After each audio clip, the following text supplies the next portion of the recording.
I made this peanut punch drink for my spouse on our first date, and now there's no turning back. This is how it's done. So, to my blender, I add banana soaked oats. I use one box of True Shake.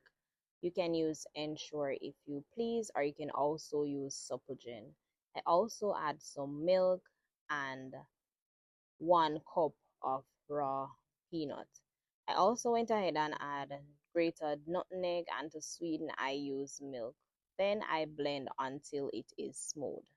I also went ahead and add about a 1/4 cup of dragon. You can use Guinness, Malta, or you could just leave it as is without any alcoholic beverage. And you blend until smooth, and there you have it, Jamaican style peanut punch. I hope you guys enjoy this one. Quick and easy.